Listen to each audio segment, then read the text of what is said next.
Welcome, everybody. Welcome to our annual Educators Forum event here at CTN. Just to explain my introduction, my name is Tom Cito, and I'm Professor Chair of Animation at USC. This organization started a couple of years ago through the auspices of ASIFA-Hollywood, and we wanted to provide a forum for the people who teach the art of animation to share ideas, get together and exchange thoughts and all.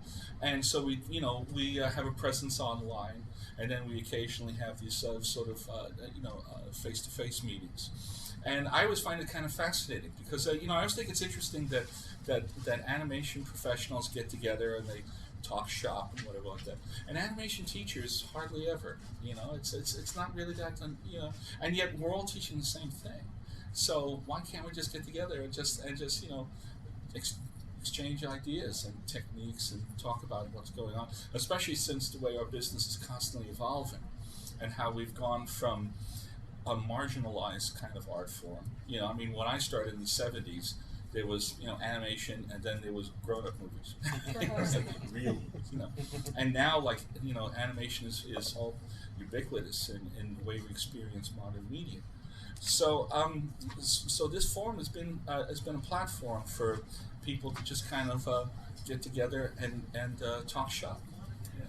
So just by way of, so we only have till 10:45, so I don't want to monopolize the thing. I know we have a room full of veteran talkers here. So okay. What's great about this kind of meetings is that we've got animation educators here literally from around the world. And it's from Paris to Hawaii to Texas to wherever. I'm from Brooklyn originally. Okay.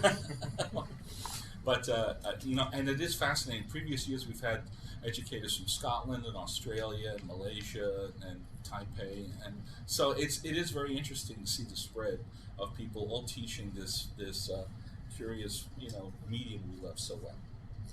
So just by way of introduction, my esteemed colleague here, Lee Crow, is a adjunct professor and a committee member, steering committee member at Cal State Northridge and College of the Canyons. And some of the other committee members raise their hands? So this is like sort of the steering committee group. We're very happy to have as our guest today is Linda Selheim, who is a content manager for 3D animation for lynda.com and LinkedIn Learning. And Mr. Paul Husband, who is well-known in the animation community as an entertainment attorney and a guru of all things legal, to do with all us cartoon people. And Chuck Grebe, who is also steering committee member, and he's professor of entertainment and art and the animation program at Cal State Fullerton. So, Lee, let me turn it over to you, and you want to start the conversation? Sure. Our primary focus, and correct me if I'm wrong, other steering committee members, is that we primarily want to talk about faculty copyright issues, does the syllabus belong to the faculty member or to the school? And then beyond that, we can definitely talk about student work, whether the school owns the student work or whether the student owns the student work.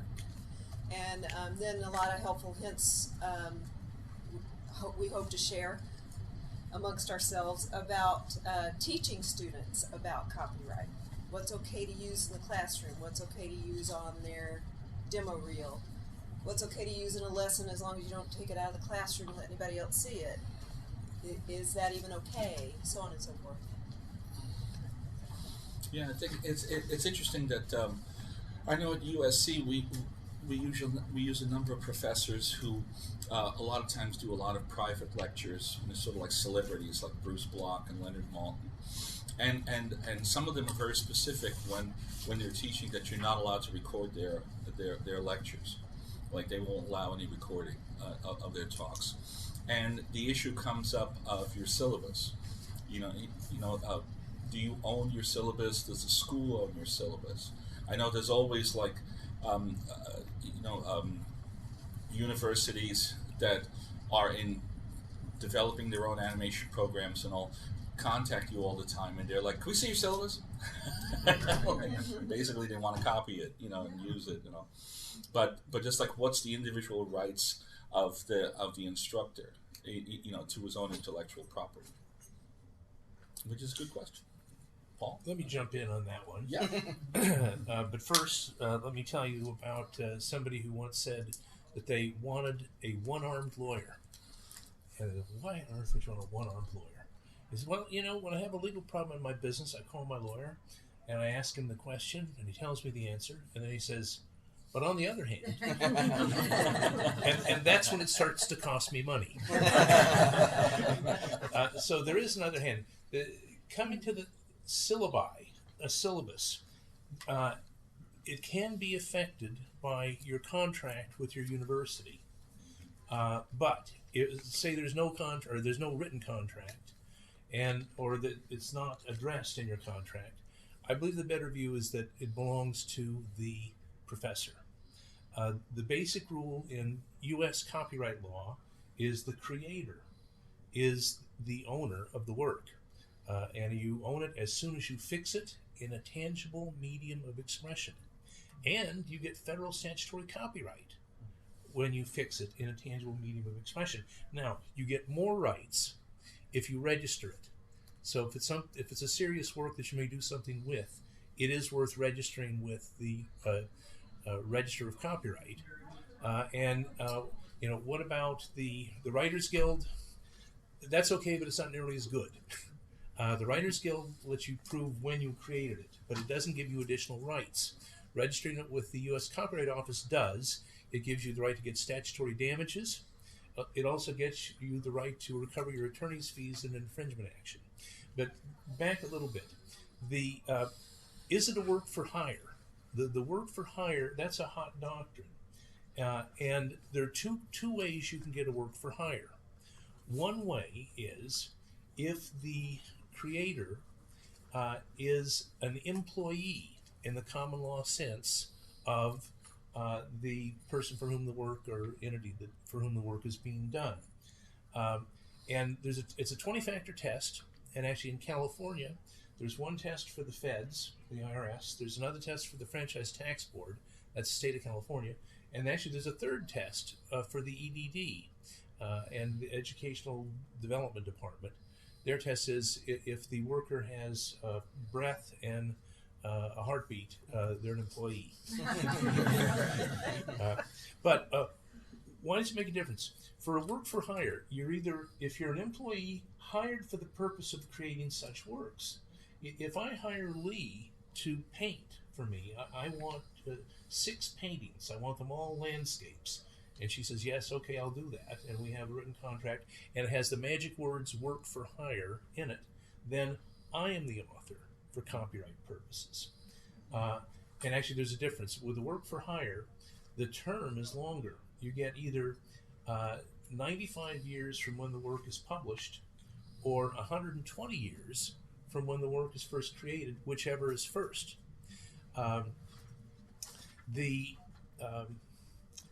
Anyway, with the work for hire, there are only certain types of works, 9, that you can have it with. And I don't think that a syllabus fits. Here's the 9. 1, as a contribution to a collective work. No, I wouldn't say that. As a part of a motion picture or other audiovisual works. Now, I don't know if you've released any of your syllabi, Tom, but anyway, that's one of the types of works that can do it. As a translation. No, not a translation. As a supplementary work. I don't think so. As a compilation. No, that doesn't fit. Okay, here's where we get close. As an instructional text. Well, the syllabus isn't the text. If you're putting together a text, you might say, Linda, can you do a chapter on 3D online works and how they can be created? Well, if we have a written agreement and it says work for hire, then that could be a work for hire, because it's a part. But to me, a syllabus it's a listing of what you're going to teach. Anyway, that's the closest. And I haven't seen a case on it, but as a test, is that a test? Nah. Is it answer material for a test? Nope. Is it an atlas? Nope. So you can make an argument, and I would, but depending on who I'm representing, that a syllabus is not a work that is contemplated by the statute to possibly be a work for hire. So I would say that it is the property of the educator, the professor. And if the university wants to vary that, well, you know what? That's something that can be, I think, a subject of negotiation. Can I jump in on this? Because Sure. this is a matter of significant conversation at Cal State Fullerton right now and in the CSU system.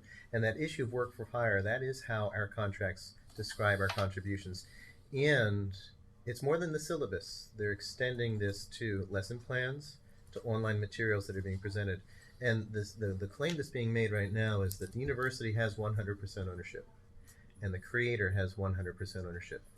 And it's what you're reading right now is very interesting to me because this has been something that I'm the chairperson of the IT committee, and because of the use of technologies today to basically capture your lesson plans in a video and put it online.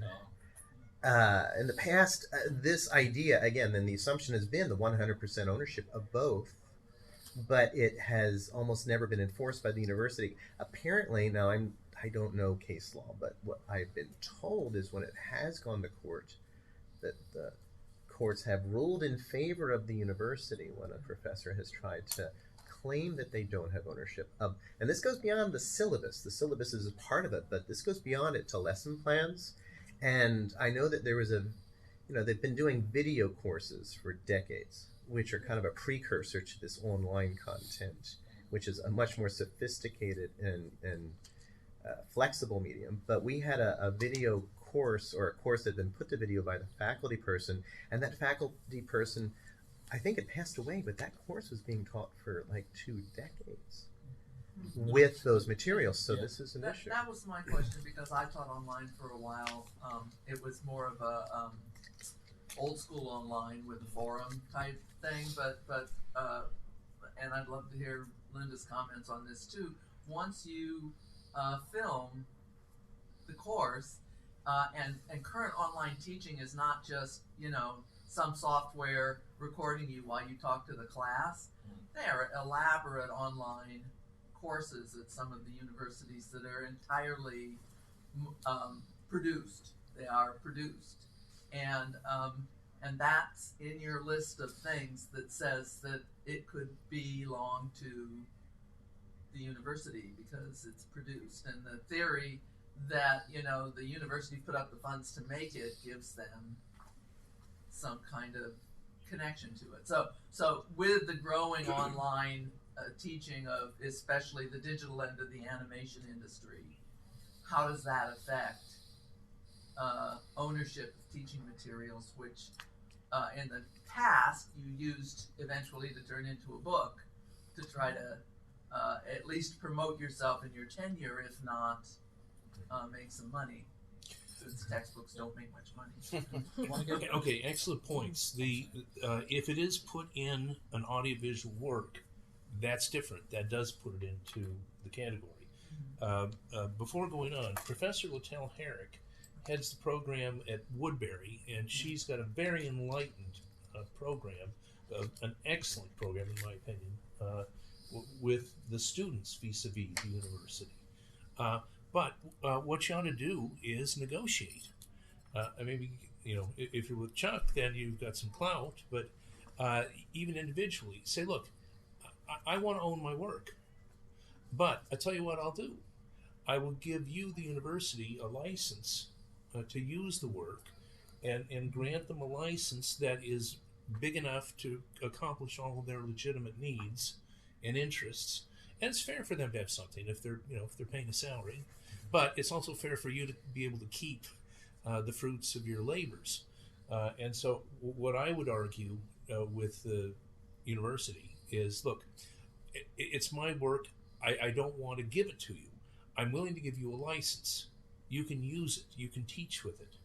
But if I want to do a book, or if I want to do an online course, or if I want to do something, it's mine. And it does make a big difference, whether you are the owner of the copyright. Well, issues of intellectual. Can I just let me get Linda, and I have to get, and then Joe wanted to get it too. So. Well, I can talk a little bit about our model and how we work, and it does say work for hire in the contract. I'm not going to get deep into the legal because it's not my job, but I do work with a lot of faculty, literally around the world, who do courses based on their syllabi for us. The lynda.com model, LinkedIn Learning, which is the same company now, we will work with the faculty to develop a course. And I don't know if many of you know, the lynda.com model is very different. We bring you into the studio. They are heavily produced. They're QA'd, everything. So it's different than we ship you a headphone, you go in your bathroom, record, send it to us. YouTube.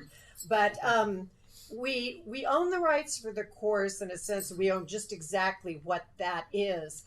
But a lot of our teachers will use their courses that they do for us in the classroom, very much the flipped classroom model. We're adding assessments now, so it helps do a baseline for the teacher, particularly in the technical courses. And it's very much the book model of publishing, because that's how Linda Weinman started out. And we encourage our teachers to use the content and to continue doing content. We like to build relationships.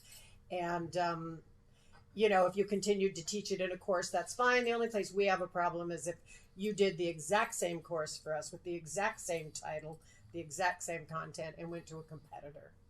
But other than that, we're very, very open. We get to Joe. I actually find this really interesting because right now we're in discussions with the Board of Regents, and I work in the Nevada system of higher education, and apparently it's going through all the schools because the Board of Regents is trying to put language and change the intellectual property policy so they own everything. And like everything from your online course shells to like anything you write, create, your lectures, all of your assignments, they're just trying to take everything, and we don't know what's going to happen. All of the faculty senates have basically said, like, this is bull crap, please don't do this to us. If you do that, we're just going to pick a book and read from the book. But like, what can we do to convince them that this is really not? What I wanted to mention was that intellectual property issues are, for us, becoming really relevant because of the online stuff, but they're not new. I mean, research scientists have been developing new technologies and patenting things and doing this in the university with university equipment. And so we've got policies at Cal State Fullerton that go back, decades because of those issues, but they are specific. But those are specific to those. They aren't speaking to this online content. And because there's been in the past this assumption of 100% ownership, faculty are becoming more concerned. And that's why we're really looking very carefully at where we stand and trying to write a policy. Now, we are part of the CSU system, which is unionized. So we've got a CBA, which also speaks to some of these ideas. When we prepare a policy and what we try to do, can't contravene law, obviously, or the CBA, but it may become really specific, and it's maybe going to be different in your system or the private university that's not unionized. Well, currently, the policy says that faculty owns their course materials, so they're trying to change it so the university can take everything. Are you guys unionized? No. Because I think we have the same thing at USC about the professor retains his intellectual property, but like the school regards the university has the right to it has copies of the syllabi and course and all, but they're pretty liberal when it comes to intellectual rights. Like I say, we have a teacher like Drew Casper, and he teaches screenwriting. And Drew is very specific about you can't record me, you can't put any of my stuff online without my permission and all. And the school's okay with that. So, but I think it's on a case-by-case basis, not a general policy. And I wonder how what you said affects adjuncts who are actually not protected by the union. Well, they are in our system. Adjuncts are a part of the union, and so they are under the CBA. And when it comes to in-class recording, that's actually a separate issue. And we do a policy specific to that. And then that can get mixed into people with disabilities who need some sort of accommodation. Yes, because that's a big issue. I've been asked many times whether a student can or cannot record. And we do have policies that speak exactly to that exception, but also give ultimate authority to the faculty person, but they need to make exceptions when people do have. But when a person does record under those conditions, it can only be used in the context of their need for the work for that class. So, but that actually does kind of slide a little bit off, at least in our university, away from this idea of who owns the work. So again, it's 100% ownership by both right now is the assumption, but that is of significant concern. And I'm kind of curious to see what your response is going to be to those ideas. I'd be interested to read what gives 100% ownership to the university, to both the professor and the university. I'm always interested in learning new things, but two people who make a movie together have joint ownership, and each of them can do what they want with it. So isn't it the same principle here? Ding ding ding ding ding ding.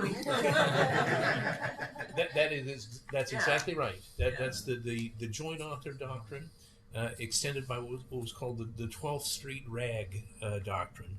The 12th Street Rag, the music was written at one time in one place, much later by somebody who didn't even know the composer of the music. The words were written. Are they joint authors? Yes. If it's a joint authorship situation, then that's true. Either joint author or any joint author, if there are, if all of us are joint authors, any of us can exploit the work, subject to just a duty to account to our fellow joint owners. But it's very good. Yeah, is that sort of like the equivalent of like the years ago there was a court case where like Benny Goodman took an old Yiddish song and modernized it and put lyrics on it. I think it's like you know I hear the angels singing or something, and it was actually like an old klezmer song. And I think the relatives of the family or something of the originator of the melody like sued, and you know but he had made it sort of a modern kind of like a swing tune. So it is sort of in the same area. A little bit. The questions there would be: was the tune in the public domain? Was there still an existing copyright in the tune? When Benny Goodman was alive, the operative Copyright Act was the 1909 Copyright Act, which is quite different than the 1976 Act, which is what we have now. Evander? Yes, just more of a point of order. Another situation specifically to France is that in France, a director or a creator has also the moral right on something, which means that in the case of you saying Benny Goodman taking a tune and putting lyrics or doing it means that the family could say, the descendants could say, no, you can't. We've got moral rights over it, therefore you're not allowed to change the work. Oui, c'est ça, mais les gens ici n'aiment pas le droit moral. Yes, I know. I think France is the only place which has moral rights. Not really, but close, very close. The legal concept of droit moral originated in France. Actually, it's a part of the Berne Convention. And since the U.S. is a member of the Berne Convention, we're supposed to honor moral rights, which we do a little bit. Hi, moral rights. Bye, moral rights. I was thinking, as long as we're talking about this type of copyright, I was just curious. But what was the last thinking about? Remember what the copyright on Mickey Mouse with Walt Disney, where it was supposed to be 50 years from the death of the creator. So when we reached the 50th. Of the death of Walt Disney, suddenly the Disney company swung into action and got the copyright extended. Yes, the Mickey Mouse Copyright Preservation Act.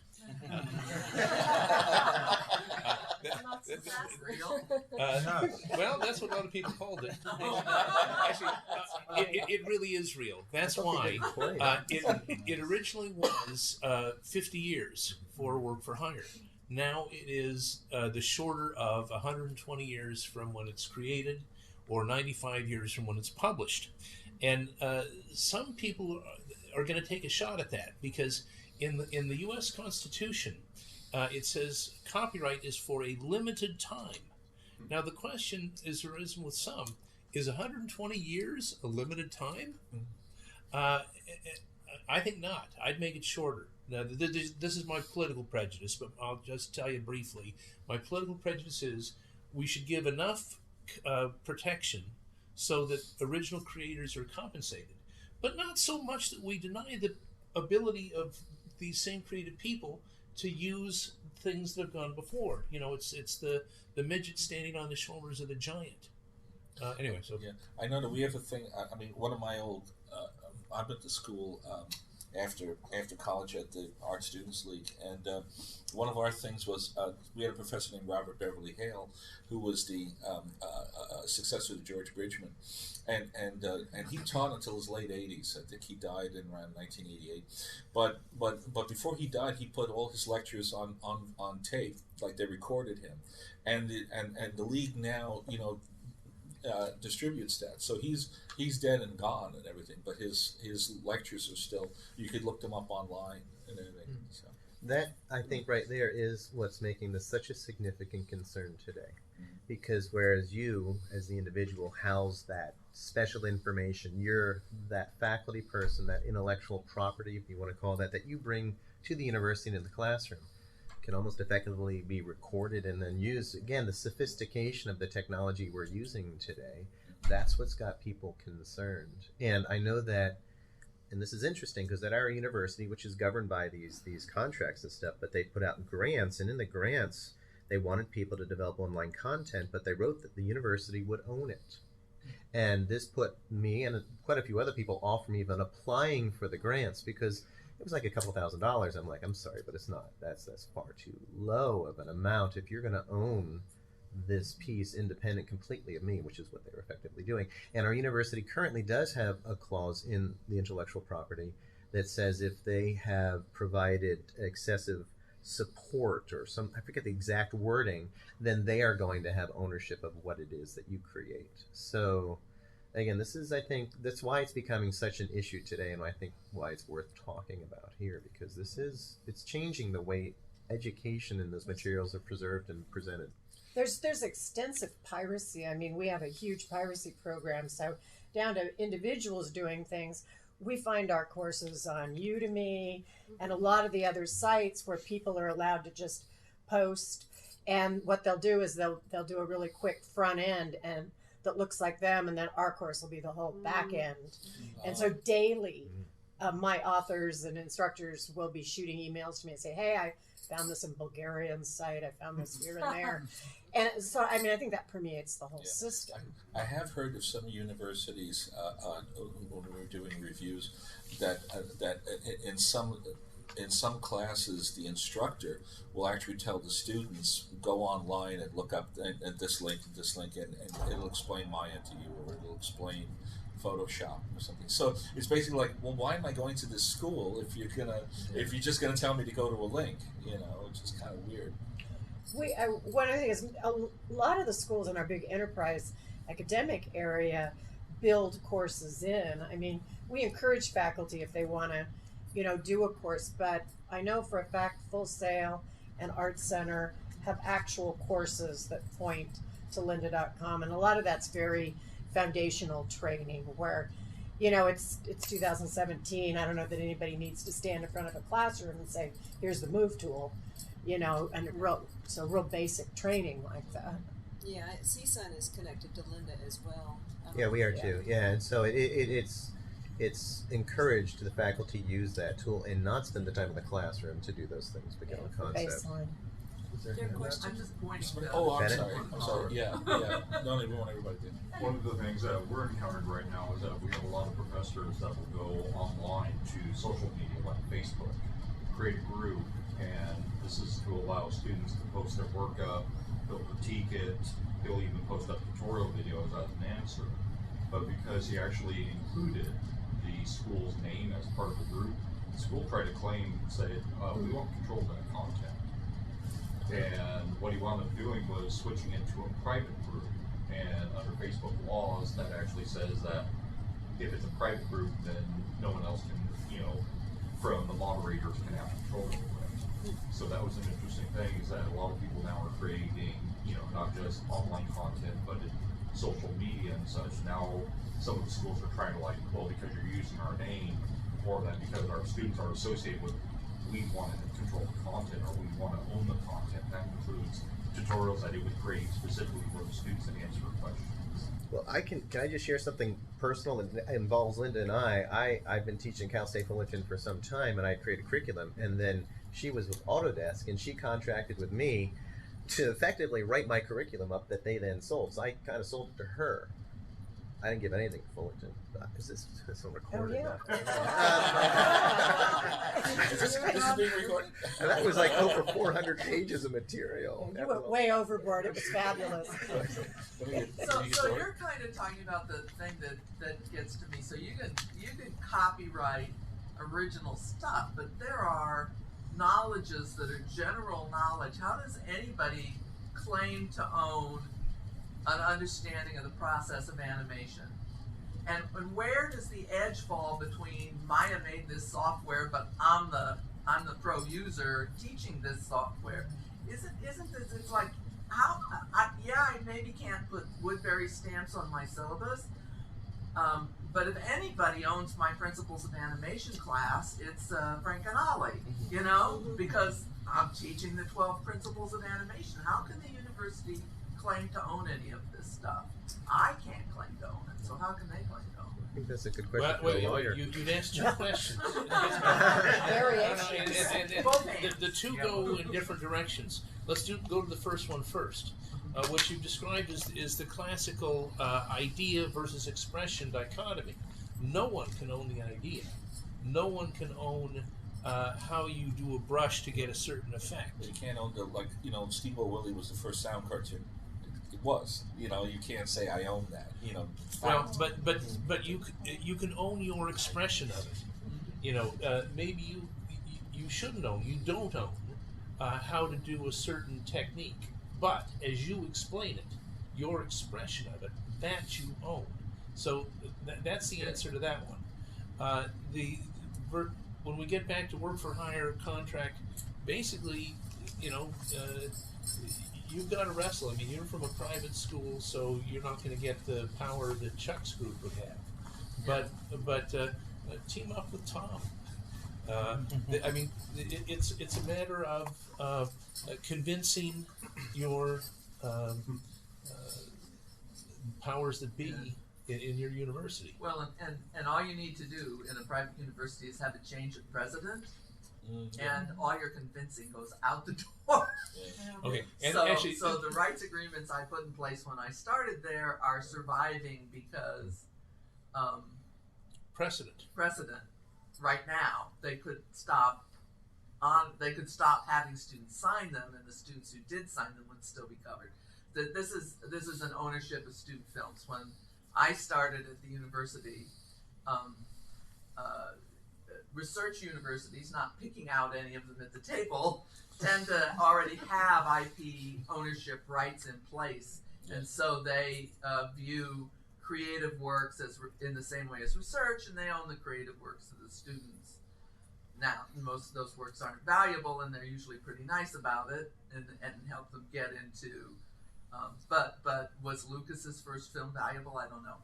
Anyway, so I came from UCLA idea, which was that the students owned the films. So when I got there, this guy who was my media lawyer when I was in the industry, helped me write a rights agreement giving the students the rights to the work, clearly stated, and but allowing the university to market, to archive, and to change, meaning make a clip reel. I have lots of things to do besides redoing student work. So we have a rights agreement. I hand it to all incoming students over the age of 18 and say, here's your first contract. You're going to see a lot of these, but at least I'm giving you the rights to your work. Most of the rest of them won't. So we start just right in the door with a rights agreement as they come into the school. And I kind of feel like now I should have been doing that with my faculty, because the faculty use the server farm to work on their films. So when I was in development at Warner's, I was pretty clear I would not even copy a script or a treatment that I didn't want Warner's to own on their Xerox machines. I didn't take it into the company. I didn't talk about it. It lived in my house, and that was it. Because I knew that my Maybe that's why contract they said didn't if I buy did it. anything at Warner's, the one that I did at Warner's, they kept. If I didn't do anything at Warner's, if I did anything at Warner's, my contract said they owned it.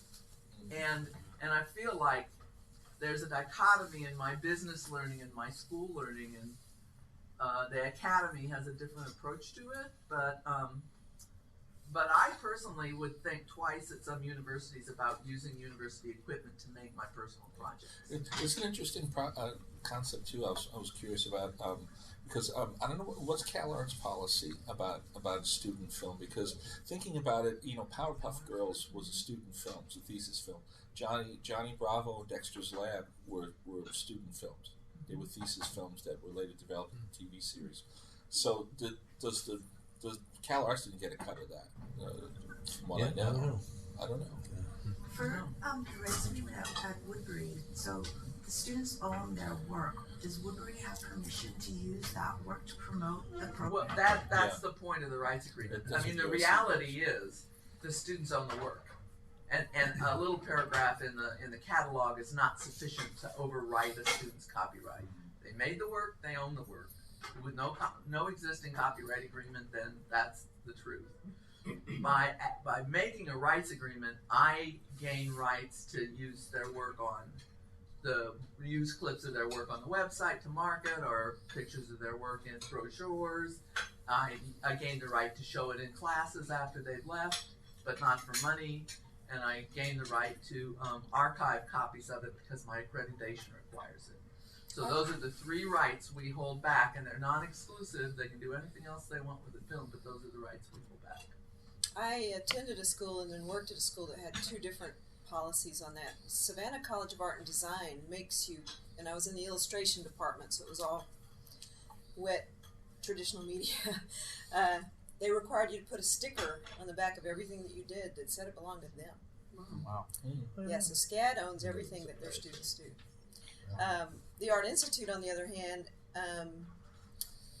asked for every teacher, now it was hard to enforce this, but we asked for every teacher to get every student to fill out a release saying that we could use their work in catalogs and we wouldn't get money off of their work. And it was completely their work, but there was no way we could ever use it in a catalog or even take a picture of it at a convention or anything like that without them filling out a fairly long release form.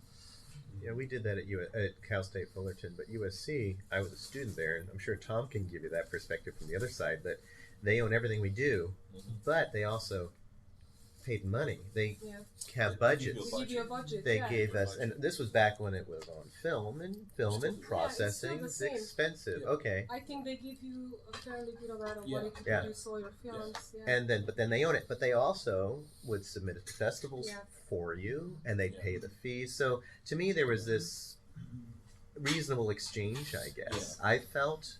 And you talk about Lucas. I know THX 1138 was his first feature, but that was also his 480 and his 310. I don't think USC claimed. Navy. And well, there was the also Kevin Costner. What was the name of the guy who did Robin Hood? His first film, Fandango, was his student film too. I don't think USC does anything when they go into the big leagues. They let that roll. Yeah. I think what USC does is kind of like what Dory was saying, was that they reserve the right to use it and to promote the program. Like they use images and everything to talk about the program. Of course, you can get into the legal concept of fair usage, being that it's for educational purposes. As a student, though, I just want to mention, I think where they drew the line was if the movie would make money. Like if it starts doing really good at festivals and there would be like money rewards or whatever, then USC was very interested in that and they wanted to handle that part. I don't know if you've heard that's how my understanding as a student was. So they promoted, they gave you a budget, but in a minute it was lucrative. Then they stepped in. Yeah, and they want to make sure that you got the school's bug at the on your credits. Yes, of course, for always sure. You had to have put it that. in. It has to be there. So do we really only have until 2:40? Yeah. You got 5 minutes. I said this conversation was going to go fast. We might open it to some of the people who haven't spoken up yet to see if anybody has any questions or comments. Yeah. Does anybody ever want to ask something of an entertainment lawyer? Now's your chance. Now's your chance. I remember the Sony contract said that they owned everything that you hadn't registered up to working there. Yeah, anything you had not registered. Yeah. I mean, when you work for Disney, that's outrageous. Yeah. I would have objected to that. When you work for Disney, it's like every bit of effluvia from your fingertips is owned by the Walt Disney Company forever and ever. You know, well, they had that through the if you blow your nose, they own that. They own everything that comes out of you. Period. Yeah. Something I've seen recently in just a couple of cases, and I don't know how it's going, but in master's programs, the school partnering with indie game development, actually as a partner and looking for, money to be made there. And I don't know about the legalities of it, but I thought it was kind of an interesting direction. Yes. I haven't seen it in a while, but one of the big concerns, of course, is the orphan laws. About people that are generating work and then suddenly companies are picking it up, like, DeviantArt is getting rated all the time, by, the larger companies, like Warner Brothers and Disney and such. It's like people are seeing their artwork popping up over in Disney stores and such, and Disney like saying, "Oh, we didn't know. We thought it was an abandoned work and such." And so that's the one of the things that, in other words, I know. Goodness, probably about 6 months ago, I saw the orphan law had raised its head again. I don't know if anyone's really talked about that since then. I've not had any cases or matters that point in that area, but it doesn't surprise me. Because it seems that right now companies, especially that can, could find a work, publish it, but then say that, well, we did our due diligence, but we couldn't find who the original. It actually happens a lot these days. It happens a lot. With clothing especially. Yeah. Yeah, I should also point out too, before we run out of time, that one good thing to talk to your students about also is that if they've got a film that's running the festival circuits and all, be careful. Do some research on the festivals to find out if they're going to take the films and put them online, because I'm a member of the Motion Picture Academy. And in the Motion Picture Academy, if your film is online, that's considered broadcast, and it disqualifies it from any hope of an Oscar. Any kind of competition, the student Oscars or anything. Because there's some festivals that you once you're accepted, they'll take your film and they'll put it online on their own website. And to the Academy, that's considered the equivalent of running it on television. Can I mention something in addition to that? There's some festivals that take the films and put them into compilations and put them on DVD or stuff like that too. So it even goes beyond that. Yeah. So it's good to be watch aware of, do the research. Yeah. So I'm at DigiPen Institute of Technology, and one of the things that is a big topic of concern is we do animations as well as games and other kinds of things, and so the students are working on a game, say, and there's a wide variety of collaborators, artists, programmers, game designers, what have you, and then the results of that project, who owns that? Now currently DigiPen claims that they own that, and in terms of the software produced and the art assets that are produced and such, the concept, there's a precedent where students have carried those and then turn those into published games with a studio. They start from the ground up again on recreating that, and there's clear commercial value in something like that, and there are questions in terms of game engine that was used, the software produced, and those types of things. But for other things, films, there's a lot less of commercial value for a 4-minute short film than there is, say, for game concept or things. But there are also things that are where there are physical media that are created that are unique media, say sculpture or other kinds of things that are either the point of the creation or ancillary. And again, there have been questions of who owns that specific work, and we're currently trying to resolve that wide range of issues. It's a tough one. It goes a lot of different directions. I mean, my basic copyright lawyer instinct says, no, I want a work for hire agreement and or an assignment, or the Fox method is you use both. You use work for hire language because that's better for you, and then if you know it's not going to be a work for hire anyway, and even if you don't, you put assignment language. The assignment language, you have the 40-year termination of transfer. You don't get it forever. But it's a very vital question. It's too big a one to answer in the time we have left. But it reminded me a little bit in a way. You say somebody who would do it again. Well, when they do it again, it's theirs. And that's sort of like Fogarty versus Zantz. John Fogarty, Creedence Clearwater Revival. Saul Zantz, who's both a hero and a villain to me. And he produced Lord of the Rings. He also loaned Fogarty money secured by Fogarty's catalog in some bad tax shelters. The tax shelters went down. Nobody got any money, but Zantz sued Fogarty and foreclosed on his library. Wow. Okay, that's mean, but fair enough. But the horrible thing was, Fogarty started writing additional music to get up on his feet again, because he was like flat on his back. And Zantz sued Fogarty for infringing his own copyrights. Wow. Happily, the end of the day was he lost, and for the first time, the U.S. Supreme Court authorized an award of attorney's fees against a plaintiff in a copyright infringement action, because Fogarty's defense was, look, there are only 3 chords in all of swamp music, and what he called his music was swamp music. And of course, they're going to be similarly done. But that's a tough one. We talked about that at greater length another time. But basically, everyone who's a creator, I think they've got to pitch in somehow. I was going to say, would that almost fall on the idea of co-authoring? Because you got people that do the assets, the story, the code, and it's all individual work contributing to one. And if it's not under contract or work for hire, basically it's like co-authoring in contributions. Yes, that's right. It would be a joint work. But if it's Microsoft who's trying to claim title to the joint work, if they don't have any piece of paper that says either I assign you my interests or I agree I'll work for you as a work for hire, they don't have the rights they need. Microsoft is not a joint author. Linda's a joint author, Tom's a joint author, Lee's a joint author, but not, University of California or Southern California. Well, ladies and gentlemen, the bell has rung. The period's over. I want to thank you all for coming, and thank you to Paul and Linda and Jeff for being our guests. Please sign your information on here, whatever, if you want to be interested in future events.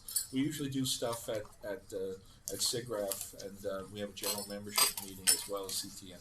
Harvey, did you want? Yes, I'd like to take this opportunity. My name is Harvey Denner. I'm no longer a faculty member, I'm a former one. You're an emeritus. No, not even that, unfortunately.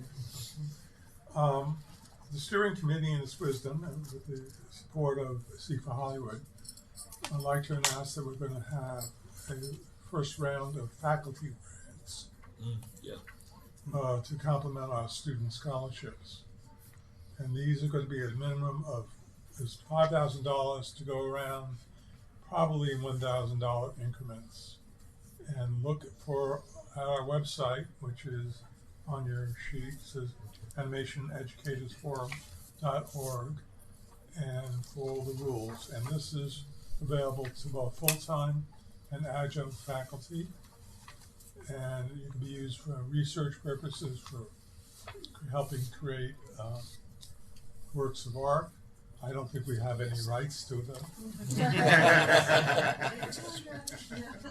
It's a free and clear thing.